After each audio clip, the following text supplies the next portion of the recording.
All right, welcome back. This is now the quarterfinals of the top 8 debate of IP games. The games that are going to be included on our list are the number 1 seed, Eldritch Horror, versus our number 8 seed, Dresden Files. The number 3 seeds, Game of Thrones, the board game, versus the number 6 seed, Elder Sign. The number 2 seed, I believe? Are you going Lord of the Rings or are you going Arkham Horror? Arkham. 4. Number 4th seed versus the number 5th seed, Arkham Horror, the board game, and Sheriff of Nottingham. And then the number 2 seed versus the number 7 seed is number 2, Lord of the Rings, Journey to Middle-earth, versus Unmatched at the 7th seed. All right, now let's talk about how we're going to be categorizing these. As always, we have 5 different categories of what we think that they need to meet, and we talk about which one matches it each. First off is matching theme. How closely does this game portray the theme of the literature or the source or the lore of what it's trying to portray? Does the theme fit the intellectual property, basically? Exactly. Does the theme fit, say, Lord of the Rings? Does it fit? And not just that, we're also meaningful, the mechanisms, too. Do they go with it? Because we don't have mechanisms as, like some other places. Or some other debates. Does the mechanisms and the theme fit to the IP? Exactly. Now, of course, for example, Super Mario Chess, if that was somehow included in this, obviously the mechanisms don't match the theme of a platform video game. So that's a comparison. How well does the mechanisms match? Also, before we go into the next ones, that's one of the reasons why some games, if you go to BGG, that may look like they should be on this list or mentioned, it's because they're just a re-implementation of a mechanism with a theme painted onto it, a la, say, Lord of the Rings Love Letter. It's just Love Letter with Lord of the Rings painted on. Right, That's exactly. All it is. Now, I think the only exception, and I think we would make a judgment call, is if they made a game that was intended to be part of the IP and then later added on the IP. It's like, oh, this is basically Battlestar Galactica, the game, and then it became Battlestar. That's an example. But yeah, so the next one is going to be meaningful choices. Do you make meaningful choices, or does the game drive you? How does it work? Is it your choice, or is it the game's choice? Yep, exactly. What is the impact that you have on the game situation? Art and production is the next one. Now, of course, art is subjective, of course, but production value isn't exactly. I mean, some of them for the story of what it needs. Does it just do a bunch of pretty cards, or does it have millions of pieces? That's for us to talk about. So, the next one? The next one is replayability. Is there a good opportunity for you to get it back to the table? Is it just going to feel the same where you're playing the same scenarios over and over again, or does it expand upon what it's doing? Exactly. And then finally, there's ease of play. We feel that it's important that it be easy enough to learn and not overly convoluted to the point where it's going to prevent a person from an enjoyer of that IP from getting into gaming. So if it's too complex and it's not a game and it's just a burden to learn, well, if you came into the hobby liking that IP, you're not going to be part of the hobby for long. Yeah, exactly. So, and then finally, or the last thing that we have, and it's just tiebreaker purposes only, is the fan vote from the poll that we have earlier. We will count anybody who's in the chat if they want to add to it, but the main basis of it is coming from the poll. Exactly. And that poll was something that we posted on board game or Facebook's Board Game Revolution forum or page. And one more clarification about these top 8s. As always with our top 8 debate, we went through Board Game Geek and we ranked it by that category, and we took the top 8 highest ranked board games that Daniel and I have both played. This way we can make great arguments for each game that we're debating for and know what we're talking about. If it's a game neither one of us played, someone can't argue against it because they never played it. Exactly. So, with that being said, let's get into the round 1 of our semi or quarterfinals level. This will be Eldritch Horror versus Dresden Files. Now, So this is going to be interesting because you've only played either one of these once. Which yes. one would you want? Um, to be honest, I know Eldritch Horror better because I'm familiar Okay. with a lot of the other games in the series. Um, where I Just really so didn't know everybody much knows, about I'm the Dresden bigger fan Files. of Eldritch Horror. Yeah, you are. But how well did you remember Dresden Files from the time that Oh, you played it? I remember it. I Okay, remember it. I remember it Especially when vaguely. it ties into the IP. I remember it Okay, because I cool. hadn't when we played it. I hadn't read the IP. This game made me read the IP. Really, it brought you in. Yeah. Awesome. Okay. Well, then both of our friends were saying, "Hey, you need to check this out." I'm like, "Okay, this looks intriguing." I wonder why they never told me that. Hmm. Anyway, so I'll go ahead and start for Eldritch Horror. Um, Eldritch Horror is essentially Arkham Horror, but evolved into the entire world. It's no longer Arkham, Mississippi. Is that where it is? Arkham, Massachusetts. Massachusetts. Arkham, Massachusetts. It's no longer in that setting. It is the evil is spread to the whole world because if they don't lock it down anyway, the whole world is going to be devoured and destroyed by the elders. Um, and forgive me if I'm wrong on any of that or if I'm oversimplifying it. Um, and so yeah, it's pretty good. I the game itself, I understand why people like it because it took the Arkham Horror baseline and added it to the entire world setting. Am I wrong in that? In No, assuming no, that? no. Yeah, They moved out of the city and into the world. Yeah. yeah. And a lot of the things that they did is they simplified the system of Arkham Horror, which had a lot of expansions, a lot of fiddliness, and then they added it on and streamlined a lot of it from what I understand. Now, it's still a long game. It's still a 4-hour game.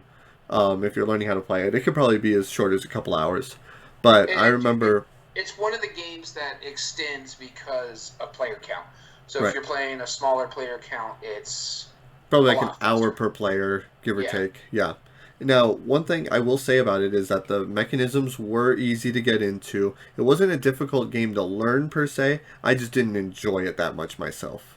I it's one of those games where I can see why people like it. I just don't personally like it at all. So, that's my argument for Eldritch Horror.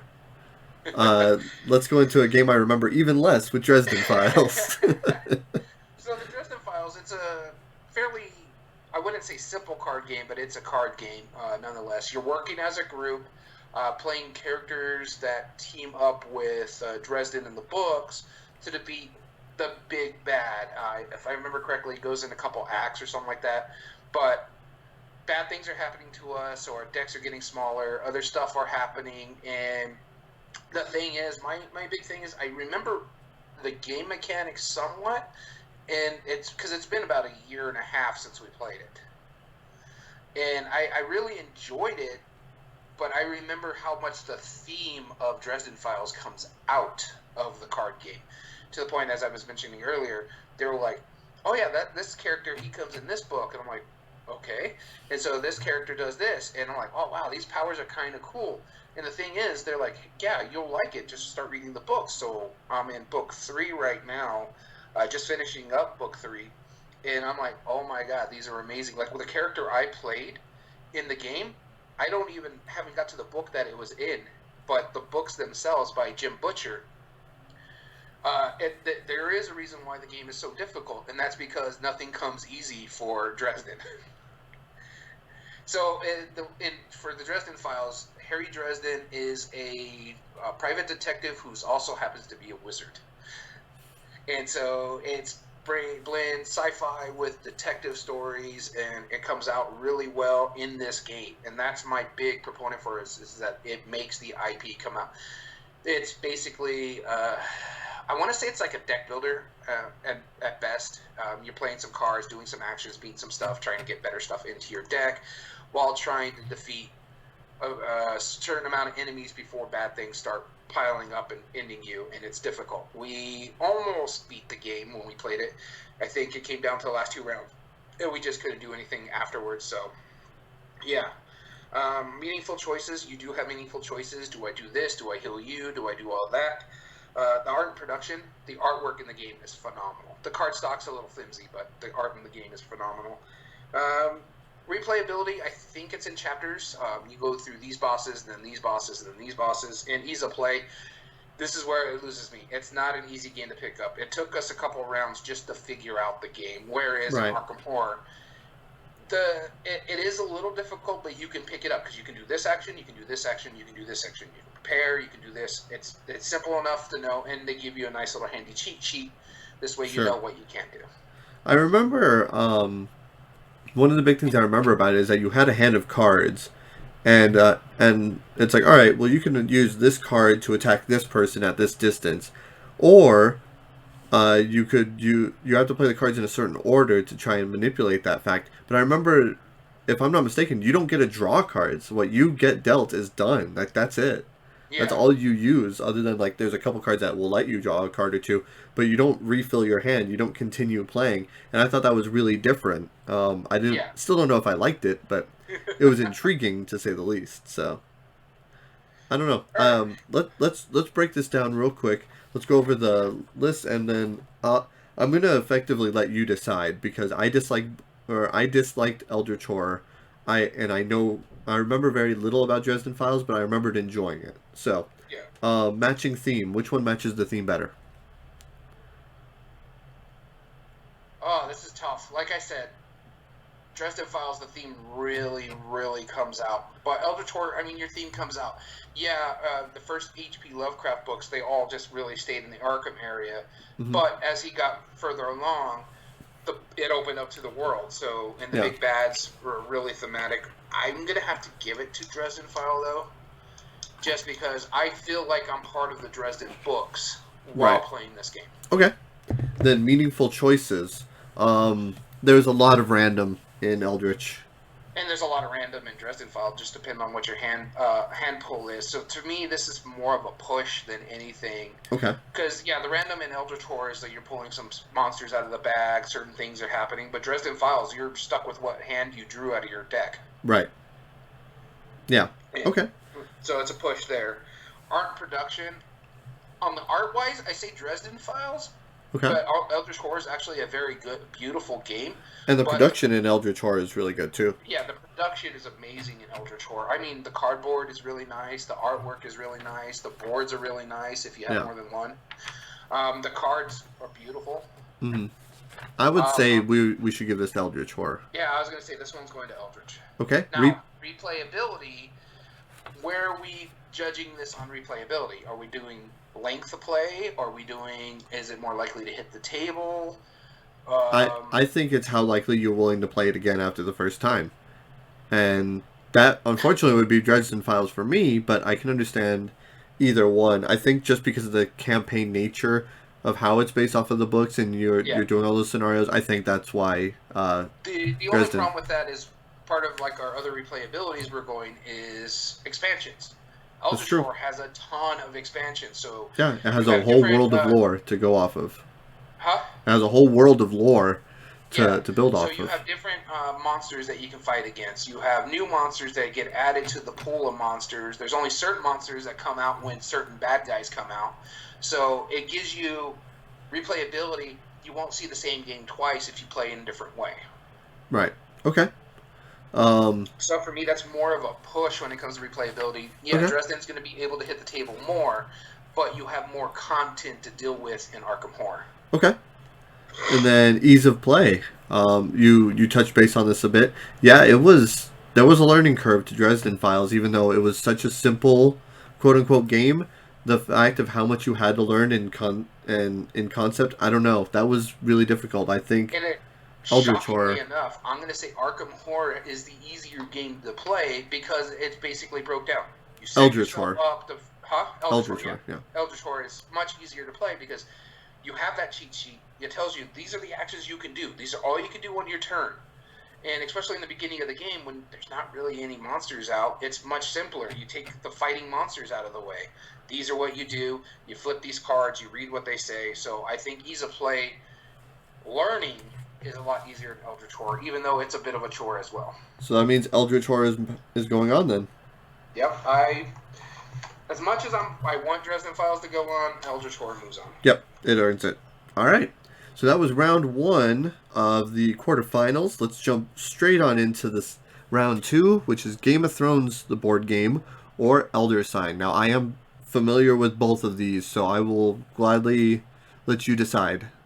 I will let you take Game of Thrones, the board game, because Okay. I've only played it once. I own it, but I played it once. It's such a bear to get into. Yeah, it is. Okay, cool. So let's talk about Game of Thrones, the board game. Let's think of the core of the storyline behind Game of Thrones, and that is manipulation, deceit, backstabbery, constant manipulation, and your goal is to become the king of the the realms, you know.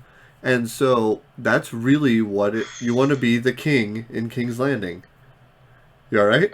I'm sorry. I was just thinking as you were going through it, I was reading it.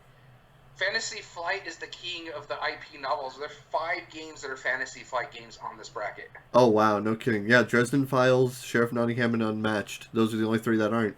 Yeah. So good job, Fantasy Flight. Yeah. So Game of Thrones, the board game. It brings out that backstabbery, the negotiation, the ability to completely mess over your opponents at their loss. Like, you could be completely honest with them. It's like, all right, I'm not going to backstab you. This is like, we need to build this up together, and then you go kill them and take out their troops. It's based off of diplomacy, which I understand is why a lot of the game is such a burden, so difficult to get to the table. It's a long game. Like, realistically, it's between 4 to 8 hours if you're playing a full game. And that just depends on how many people you're playing. Right. If you're playing with the full contingent, that thing can last forever. Oh yeah, definitely. It's a long game, but that doesn't mean that it doesn't match the theme. It really does. Each region has the resources that you would expect in the storyline. Every faction that you're playing, every group really feels like it. If I'm playing as the Lannisters, I feel like I'm killing people and going behind their back. If I'm playing as the Starks, I feel like I'm powerful and honest and just good, wholesome warriors. That everything feels thematic to the story. The meaningful choices every turn can make or break you, which is awesome, as exactly what the Game of Thrones would be. Art and production is phenomenal. There is so many pieces in that, and all of the art is based off of the books. They didn't do like copy pictures. All of it's fairly original art, and they did a really good job, and it looks clear and it's nice. Replayability and ease of play is where it's difficult, because it's one of those, hey, look, we're going to get a group of 7 people together. We want to play a massive game where everybody's in on it for the rest of the night. That would be the time where it shines. Yeah. So, that's between these two. And don't get me wrong, I do actually like Elder Sign a lot. I probably prefer Elder Sign over Game of Thrones, but I do think Game of Thrones is much closer of a pick than Elder Sign would be to the story and the literature. All right, so I have to argue Elder Sign. So Yep. Here we go. So Danny, do you like Eldritch Horror's theme? The H.P. Lovecraft stuff? That's okay. Do you like the Yahtzee mechanism? The one that technically Reiner Knizia used as well as in Art of War. Yeah, sure. I like it. It's simple enough. Yeah. And do you like co-ops? Well, of course, yeah. That's Elder Sign. It gives you the Eldritch Horror theme, or Arkham Horror theme if you want, Sure. the H.P. Lovecraft stuff. It gives you the Yahtzee mechanism, and it gives you the co-op. So you're working together to uncover the mysteries that are going on. And this is actually in Arkham, the different places. So you can go to other worlds. You're fighting the big bads like Cthulhu, Hastur, and stuff like that. Sure. But what you're doing is you're going to a location and you're trying to match the symbology on there with the dice that you roll. And whenever you don't get what you need, you discard a die and re-roll. Discard a die and re-roll until either you lock one in or you discard it until you have no more re-rolls. And to me, that is why it's one of my favorite Eldritch Horror, because it plays so quickly, and I still get some of that theme coming out of it, especially when you're rolling the die and go, oh, come on, just Right. give me what I need. No tentacles. Right. I mean, I get that. It's a fun game. I do really enjoy it, and every time I play it, I'm like, man, why haven't I played this more? Yeah, Because and the thing it's is, great. it's a good game. When it comes to like going through our tiebreakers here, the IP and theme, Yeah. like I said, it's a Yahtzee mechanism. You can play basic. Art of War has that same thing, as you were saying, Yeah. Exactly. and Art of War so is the same game, yeah, and more or then you have less. meaningful choices. You do have meaningful choices because you got to decide which location you're going to go to, how you're going to use your dice. Do I Sure. use this magic spell card to lock this die in? This way I can complete this if I get something good on this roll over here. Right. You do have some meaningful choices. The art and production of this game is spot on, and we're going to be seeing that a lot because of Fantasy Flight. Fantasy Flight production on their games is that there's a reason why they're a bit pricey, is because their production value is just through the roof for these games. Right. And even for a small game like Elder Sign. Elder Sign, the production, the art on it for every single card is amazing. The I guess you could say the worst art on the game really is the itty bitty little screen printed cardboard that you put to say, hey, my character's going here. Oh yeah, that is so frustrating. It's like half an inch by half an inch square, and that's And your entire character's artwork, and you're supposed to somehow figure that out. Oh, you're that's trying to figure out, frustrating. is this my character? I need a magnifying glass just to see what it is. It's amazing that they got the picture that small without getting it blown out. Right. I mean, but the fact that's a big knock to the production, where everything in the Game of Thrones board game is high quality pieces. I'm gonna let you finish the argument, but So we'll break it down. replayability, and here's the big thing about the replayability when it was, Yes. as I was talking on the flip side, but it actually has both. You can get it to the table a lot easier because it can Yep. play within an hour. Yep. And people, every time I've played Elder Signs with other people, they're like, let's play that again. Yeah. Yeah. I remember playing Game of Thrones, and we're like, well, I'm good for a while. Yeah. Exactly. No, I think. And then it's got expansions upon expansions upon expansions, so it extends. Sure. Yeah. In ease of play, that's hands down Yeah. Elder Signs. Oh yeah. You could teach Elder Sign and get people who are not into the Arkham Horror theme, and get them playing it pretty quick. Where if you're not into the Game of Thrones board game theme or the Game of Thrones theme, you almost definitely wouldn't pick that one up. So yeah, replayability and ease of play, I think that definitely goes to Elder Sign. But the other three, as far as matching the theme, meaningful choices, and art and production, I would give to Game of Thrones. The Game of Thrones.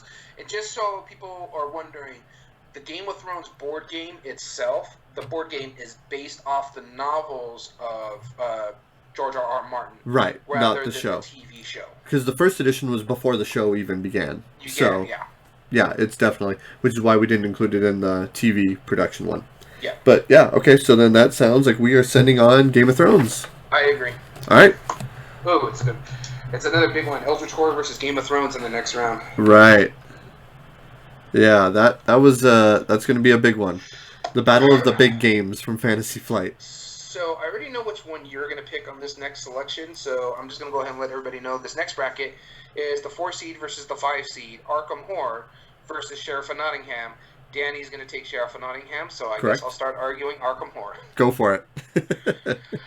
And this is going to be difficult for me because there's one game on this list that kills Arkham Horror for me, and one game that's not on this list was in my honorable mentions that kills Arkham Horror for me. Right. But Arkham Horror, everything we said about Eldritch Horror, you could say the same for Arkham Horror. It's the H.P. Lovecraft. You get the really thematic choices coming out of the game. Really, really expandable with all the expansions. Not so much with the third edition. The second edition has all the expansions. Third edition is starting to pump out some expansions. Yeah. And this is, I think, Arkham Horror. This one is the second edition that was on the list, not the third edition. I believe so. Yeah, because the third edition is just recently came out, probably a few months ago. Yeah. So this is the second edition. It's very expandable. The artwork, again, Fantasy Flight, and especially for this being an older Fantasy Flight, the production value is really, really nice on this game. Meaningful choices are in there. The problem with it is the ease of play and the replayability. Again, Right. Same reason with Eldritch Horror. Eldritch Horror streamlined a lot of the issues people had with Arkham Horror. And then with Arkham Horror itself, The replayability it's a bear. It's if you think Eldritch Horror is long, Arkham Horror is much longer. Especially if you first time I ever played Arkham Horror, we had a 5-player game. We spent the entire game night playing Arkham Horror. Game night at that time started at 5 and ended at 9. We spent 4 hours playing that game, and we finished 15 minutes before the store closed. Yeah, I remember that. That was a long day. It was enjoyable, but it was a long day. And the thing is, with like most co-ops, and I know I'm arguing against it, but it leads to a tabletop quarterback who's saying, hey, you should do this, do this, do this, do this, instead of letting other people make their choices. And Arkham Horror has that ability. And the ease of play, oh my god, Eldritch Horror simplified the ease of play. Arkham Horror, oh boy.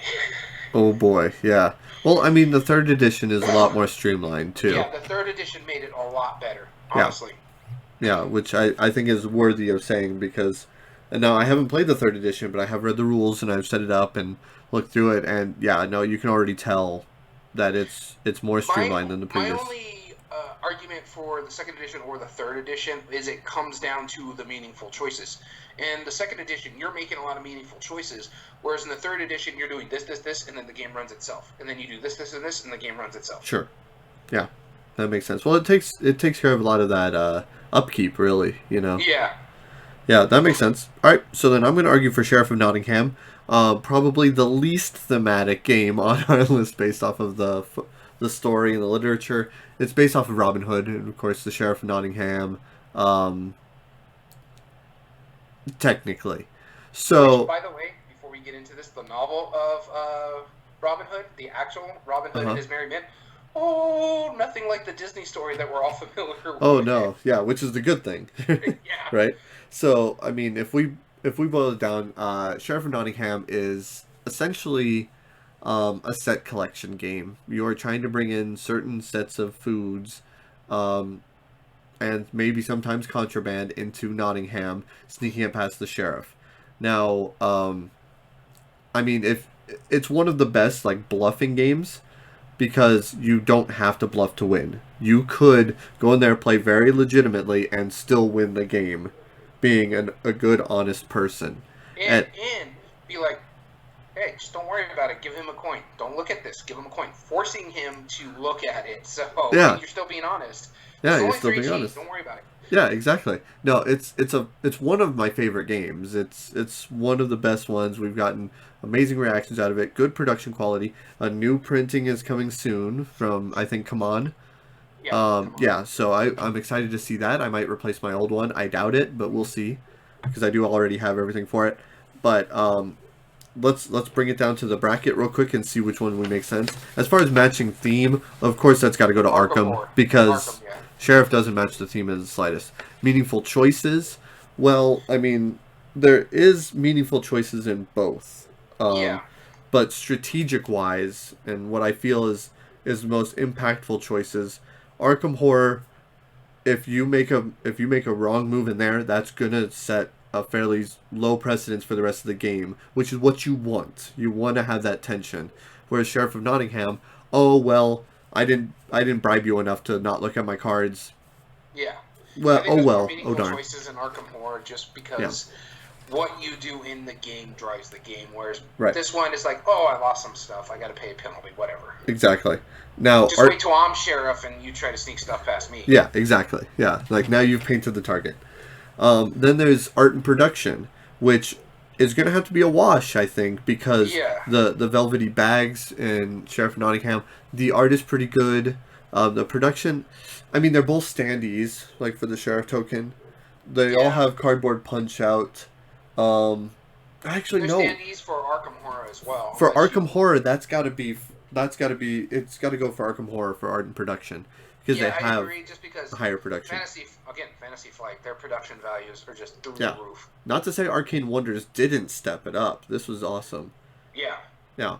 Replayability, hands down, Sheriff of Nottingham. Sheriff of Nottingham, yeah. People play it game after game after game. Not saying they haven't done it with Arkham Horror, but realistically, Sheriff of Nottingham is easier to play and easy to play. So we just go with an 8-hour period of board gaming. You can play 10 games of Sheriff of Nottingham in less time than it would to be played 2 games of of Arkham. Arkham Horror. No, but it's not just time frame. It's once you finish the game, how willing are you to play it again right then and there? It's still Yeah. Sheriff, or even It's like the Sheriff, next yeah. day, because it's just such an easy filler. Mm-hmm. So, It needs to play Sheriff of Nottingham, hands down. yep. But that still beats it 3-2 for Arkham. Wow. Why were you not expecting Arkham to go on? Yeah, no, just because of Eldritch Horror, I thought Eldritch Horror was the better game, so I just didn't expect Arkham Horror. And I can tell you why this is happening, and it's basically because of Fantasy Flight's production values. Yeah. Sorry. Yeah, that's why it is. So far, 3 out of 4 production, or 3 out of 4 Fantasy Flight games. So and it now, comes from their production value. yep. Now let's go into Lord of the Rings: Journey to Center Earth, or Middle-earth, sorry. Middle-earth. And Unmatched. This I feel kind of does the same thing that we just had. A big epic story-based game versus a filler. Well, I'm going to consider Unmatched a filler. I consider Unmatched more of a small game compared to... Sure. But lengthwise, because you can play Unmatched in an hour. We played a 4-player version of it in an hour, and that was just us learning. Yeah. Yeah, that's fair. Yeah, we played it learning. It's based off of Star Wars Epic Duels, which I used to own back in the day. And it was a fun game. But yeah, I mean, if they were able to reskin it that easy... Yeah, just saying. It's gonna go about the IP and theme. Right. So, which one would you want to take out of these two? How about I take Lord of the Rings? Since All I feel right. I'm fairly I'll take Unmatched. more familiar with it. Okay, cool. So I'll start. Go for it. Unmatched is I guess a tactical skirmish game, a battle game where you're on a board, you take a character, Danny takes a character. I take a character, he takes a character. In the base game, it is Alice in Wonderland, Sinbad, King Arthur, and who's the last one in there? Robin Hood? Yeah, is it Robin Hood? No, yeah, Robin Hood is with Bigfoot in an expansion. I forget who the fourth one is. Because Bryce played the Alice in Wonderland character, and Sinbad was Dom. You were the character we can't remember because I was King Arthur. Right. I mean, because clearly the theme is so thick that we both don't remember what character I was. Yeah, and it's been a while. I think we played it, January this year? Yeah, something like that. A few months ago. So, to me, the IP theme for me is a wash there. You're not really getting the thematic out of it because it's just characters fighting against other characters. But which they didn't even fight in like the original stories. I mean, technically, like Alice in Wonderland technically fought like at certain parts of it, but really she wasn't in like a battle of wits against of King Arthur. And King Arthur did fight a lot in his books. King Arthur did, yeah. But you know what he did other than bringing the Knights of the Round to fight with him? He brought Merlin. Now, granted, Merlin is awesome, and rightfully so. He was amazing. But he wouldn't fight with Merlin. Merlin would be the elderly advisor. I don't know. It didn't. I get why they're doing it, and all the different themes may have a lot of fun, but I don't feel it matches the theme in the slightest. Who played as Medusa? Medusa, that's right. I actually had to look it up because it was driving me insane. I was like, who is the last character? Which also, Medusa is not a fighter either. No, she just turns people to stone. Yep, that's it. So, yeah, the IP theme, it doesn't come out. But the meaningful choices in that game, you are making some meaningful choices because you're trying to set yourself up to attack someone. Each character has their own special abilities, so based on the cards. So you're trying to, do I use this card now, or do I save it for later? Do I use this for an attack because it's such a powerful attack, or do I use it for its ability? Yeah. And so the meaningful choices there in that game is, I guess you could say, unmatched. It's a very good tactical game. The art and production of it is really good. The minis are nice. My only issue is your companions are little chits that have like their artwork on it, and the artwork, different style of artwork, but gorgeous nonetheless. The cards are they kind of. I don't know if you've ever played this game. It's called what is it called? Not Dragon Quest. It's Dragon Age. The artwork Oh no. on matches some of like the artwork that you get in the Dragon Age series, and kind of like that classic fantasy look, and it's amazing, like they're stained glass almost, and it's just amazing artwork, and I really enjoy that Yeah, aesthetic. it's very stylized. It looks great. Production value, I mean, the It's production okay. side of it it's pretty good. The board's nice. The cards are really good stock. The cardboards are really nice pieces of cardboard. But The way compared to all the spaces are designed, like that's the line of sight. yeah, Yeah, those are really neat. and then the replayability, yeah, I can replay that game hands down. Like getting it to the table as soon as possible, Sure. especially since they've added on so much more. So you're not just stuck with the 4 characters. There's another box of 4 characters. You can get Bruce Lee. You can get Bigfoot. You can also get pretty soon for the movie side, the Raptors, Jurassic Park. You can play with Raptors in it, and there's another expansion that's with that. I just can't remember what it is, but yeah, it's expandable, and it plays really well. And ease of play. It's real easy to pick up. It only took us about a turn or two just to kind of figure out how our cards work and how certain Sure. things work. But especially for our first game, the fact that we picked it up right away says it's really easy to learn. Yeah. Okay. No, those are solid arguments for those. I'm going to be talking about Lord of the Rings: Journeys to Middle Earth, and personally, and this is just I'm going to lay it out there. I think this one should go on, and I'll explain why. First off, matching the theme, it is a campaign-driven game. It is app-driven as well, but that's because all of the storyline and all of the things. And if you're one of those people that's like, well, I don't want apps on my board game, get over it. Who cares at this point? Apps are fantastic. So the fact that it has that ability to add in campaign scenarios through a download is awesome, and you can still use the same characters. You're going on this epic quest. You are trying to find all these different things. Where in Lord of the Rings you have Frodo. It was Frodo, right? Not Bilbo. Yeah, Bilbo's Hobbit. Yeah. Yeah. Frodo, you're trying to gather this band of characters who are trying to help you, destroy the ring. And it's sometimes there's combat, sometimes you need to fight things away, sometimes you need to solve puzzles, sometimes you need to discover certain things and explore.